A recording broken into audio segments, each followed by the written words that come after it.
Bidadari chapter 33. Kok ganteng? Kalau menurut Pak Le sebaiknya Assalamualaikum Papa. Nisa kangen banget sama Papa. Hartono tidak jadi melanjutkan ucapannya karena saat dia ingin bicara, ada seseorang yang mendobrak pintu depan yang tak dikunci itu. Seorang wanita langsung berhamburan memeluk Hartono, menciuminya, menunjukkan kerinduannya. Keadaan yang membuat seseorang dalam ruangan itu pun menahan geli. Ya ampun, benar-benar seperti bocah. Tapi anak Pak Le sejak kapan pakai penutup kepala? Dia tidak punya masalah kerontokan rambut karena penyakit kanker kan? Reiko sejujurnya berpikir kalau Aida menggunakan penutup kepalanya itu hanya sebagai tameng dikarenakan rambutnya rontok. Makanya dia berpikir begitu tentang Vanessa Widya Putri. Vanessa, jangan begini dong. Tapi pikiran Reiko teralihkan karena pekikan Pak Le-nya. Papa kenapa sih? Apa sekarang Papa gak suka kalau aku peluk Papa lagi? Kan aku kangen. Emang Papa gak kangen ke aku? Jangan cemberut dulu Vanessa. Kamu gak lihat Papa sedang ada tamu? Vanessa sama sekali tidak melihat ke dalam ruangan itu. Saat pintu terbuka, matanya langsung tertuju pada papanya, yang memang duduk tepat sekali berhadapan dengan pintu yang terbuka. Karena itulah Vanessa langsung menentukan arah langkahnya. Tak tengok kanan kiri lagi, sedangkan Reiko berada di blind spot dari mata Vanessa. Gadis itu sama sekali tak mempedulikannya. Tapi sekarang, wah, Papa punya tamu, kok ganteng banget sih? Dia siapa? Nisai. Bang Rey. Vanessa keceplosan sehingga dia kaget mendengar namanya dipanggil oleh pria yang masih berdiri di depan pintu. Maaf Bang Rey, bener loh, orang yang ngobrol sama papaku ganteng. Di sini Vanessa masih senyum-senyum, tapi sayangnya wajah suaminya masih menunjukkan tatapan tak suka. Karena itulah, aku salah ya Bang Rey. Mulai ngeri Vanessa, tapi beneran kok, gak ada yang lebih ganteng dari Bang Rey. Jadi Bang Rey gak usah marah dulu sama aku. Buat aku masih gantengan Bang Rey, meskipun mungkin buat orang lain kali aja gantengan dia. Wanita ini benar-benar mencari masalah dengan suaminya sendiri. Membuatku jadi tak enak. Pikir Reiko jadi serba salah, karena memang Rehan sepertinya tidak suka dengan pujian istrinya pada pria lain. Jadi wajahnya masih lecek. Vanessa ini kalau bicara memang suka ceplas-ceplos.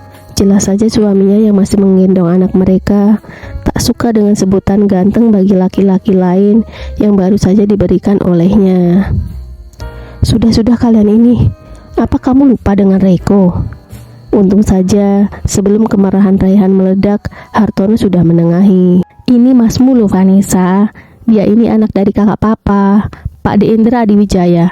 Masa kamu lupa sih? Oh, Vanessa menjawab sambil dia berpikir. Wajah polosnya bercampur sedikit agak bodoh mengingat-ingat masa lalu. Mau kamu ingat-ingat pun kamu tidak akan ingat. Tentu saja dia tidak akan pernah mengingatnya. Makanya Hartono bicara lagi. Ingat kok, tapi kenapa Mas Reiko jadi seganteng ini? Dulu kan botak kan? Aku gak pernah botak. Tambah lagi melihat ini, Rehan makin gemas pada istrinya. Saat mendengar jawaban Reiko yang memang anti sekali membuat rambutnya pelontos. Bahkan dia lebih memilih tidak ikut masa orientasi siswa kalau disuruh memotong habis rambutnya. Lebih memilih mendapatkan hukuman saat masuk sekolah nanti. Sudah Papa bilang, kamu gak akan ingat Vanessa. Inilah ujian kesabaran Hartono kalau anaknya sudah kembali ke Jakarta. Terakhir kali kamu bertemu dengan masmu ini sudah lama sekali. Waktu usiamu 10 tahun Vanessa. Kamu kan gak pernah mau ikut ke Kudus lagi kan? Apalagi setelah mamamu meninggal, kamu sudah sibuk dengan kegiatanmu dengan teman-temanmu. Mau menyangkal apa lagi Vanessa? Tak ada yang bisa dia lakukan selain tertawa seperti itu. Vanessa memang tidak terlalu dekat dengan keluarga Adiwijaya. Dia juga tidak pernah melihat Reiko lagi. Bayangan wajahnya juga samar. Dan biasanya kalau Hartono menelpon Adi Wijaya, Vanessa ikut video call saja, tapi hanya dengan Adi Wijaya dan istrinya. Saat neneknya meninggal, Vanessa kala itu sudah menikah dengan Rehan Dharma Aji. Makanya dia tidak datang ke acara pemakaman itu dan tidak bertemu juga dengan Reiko. Vanessa lebih dekat dengan keluarga dari ibunya Hartono dan omnya dari pihak ibu yang sudah dianggap sebagai ayah angkat oleh Hartono, mengajarinya banyak hal dan membantu biaya sekolahnya juga dengan membiarkan Hartono sekolah sambil membantu usahanya. Hartono mendapat gaji yang bisa dia gunakan untuk biaya sekolah dan beasiswa yang diperolehnya juga membantunya untuk bisa seperti sekarang.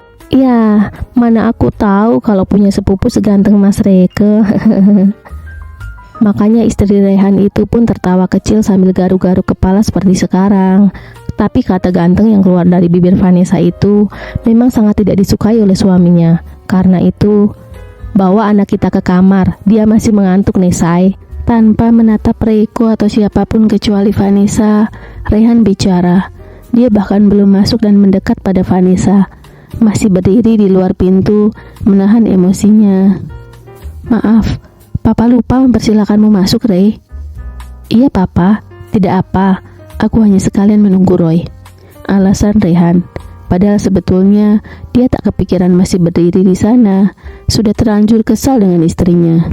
Barulah setelah Hartono bicara, akhirnya Rehan masuk dan matanya langsung tertuju pada Vanessa sambil menyerahkan anaknya. Oh iya, tapi kan aku masih baru sampai. Aku mau ngobrol dulu sama Papa, Bang Rey. Aku kangen banget sama Papa. Terus, Dharma gimana? Masa kamu gak mau bantu temenin di kamar? Nanti kalau bangun gimana? Kan lebih enak kalau dia tidur di tempat tidur daripada di tangan begini sambil digendong. Lagian kita nginep di sini seminggu kan? Sanggah Rehan yang lagi-lagi menitik beratkan semuanya kepada anaknya. Padahal dia tak suka Vanessa terlalu lama dalam satu ruangan bersama Reiko. Dan lagi pula, dia juga belum mengenal pria yang dibilang sepupu Vanessa. Tapi Bang Rey, gak ada tapi, temenin Dharma dulu di kamar. Sebuah pembicaraan yang membuat Reiko menghempaskan nafas pelan. Anak ini benar-benar seperti bocah. Sudah lihat kalau suaminya cemburu denganku. Heis, Reiko tak enak hati. Tapi aku tak habis pikir, apa yang membuat pria dewasa seperti dirinya, mapan dan terlihat serba berkecukupan, punya tampang juga, memilih menikah dengan bocah seperti sepupuku yang berantakan ini. Pasti akan menyusahkan seperti mengurus anak kecil kan sikapnya. Mana bisa melayani. Reiko berpikir dalam hatinya, karena menurutnya anak seperti Vanessa tak lebih menarik daripada seorang wanita yang sudah dewasa. Dari body shape-nya, harusnya pria matang seperti dia bisa mendapatkan wanita seperti Brigita. Dia tidak bisa melihat wanita cantik apa? Vanessa bukan tidak cantik, tapi dia masih sangat muda.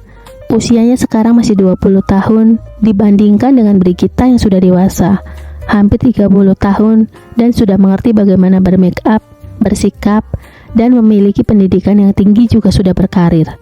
Tentu saja berbeda dengan Vanessa yang masih polos, hobi nonton kartun, dan masih lebih senang mengganggu Rehan seperti layaknya seorang bocah pada kakaknya. Bahkan saat ini Vanessa tanpa make up, terlihat lelah karena perjalanan jauh dari Amerika ke Indonesia. Dia juga menggendong anaknya seperti menggendong adik bayinya, karena wajahnya yang memang baby face, seakan bayi itu keponakannya. Vanessa masih seperti anak remaja pada umumnya, tapi memang dia bukan tipe wanita yang menarik untuk Reiko kalau harus dijadikan istri. Aku yakin wanita kampung di apartemenku itu, kalau aku kasih hati saja sedikit, dia pasti akan bersikap seperti ini. Benar-benar wanita yang menyusahkan. Untung saja aku masih punya otak untuk tidak dekat-dekat dengannya. Bisik hati Reiko yang lagi-lagi menunjukkan gambaran sempurna bagaimana Brigita tetap menjadi wanita terbaiknya. Ikuti kata Rehan. Hartono tahu anaknya akan terus saja berkelit, makanya dia ikutan bicara, yang sebenarnya didengar oleh Reiko meski pikirannya tetap menunjukkan kurang suka dengan Vanessa. Karena sekarang Papa ada tamu dan lagi ada pembicaraan serius ini, kamu urus dulu saja Dharma. Habis itu nanti kita makan bersama Vanessa. tak baik melanggar perintah suamimu dan bernegosiasi alot kalau dia sudah memerintahkanmu untuk kebaikan. Iya, Papa. Vanessa mencebik. Maaf, Bang Ray. Kamarmu juga sudah dibersihkan. Sana kamu bisa istirahat dulu. Nanti Papa panggil kalau sudah waktunya makan. Makan? Jawaban makan dari papanya sungguh menggugah selera Vanessa, sehingga dia kembali melirik dan menunjukkan wajah antusiasnya pada Hartono. Papa masak apa? Lupa sudah kalau dirinya harus cepat-cepat ke kamar. Papa belum masak. Jawaban yang membuat Vanessa mengerucutkan bibirnya. Terus, kalau Papa belum masak, kita mau makan apa dong? Makan apa aja lah yang ada. Nanti kita bisa pesan online makanannya kan? Online? Enggak mau. Aku masa udah jauh-jauh sampai Indonesia makannya online. Vanessa, bukan makan online. Pesan makanan online anakku sayang. Sama aja lah Papa, cuma bahasanya aja kebalik. Aku maksudnya juga ke situ. Protes Vanessa. Tambahan yang membuat Reiko masih mengurut dadanya. Untung saja aku masih punya otak normal untuk tidak menyukai wanita di bawah umur wanita dewasa yang cerdas seperti Brigita. Bisik hati Reiko yang merasa lega. Aku gak mau, nanti biar aku aja yang masak. Ya sudah, terserah kamu sajalah. Namun kata-kata Vanessa ini sedikit mengganggunya. Apa anak-anak seumuran ini memang hobinya memasak ya? Kenapa sama seperti dia?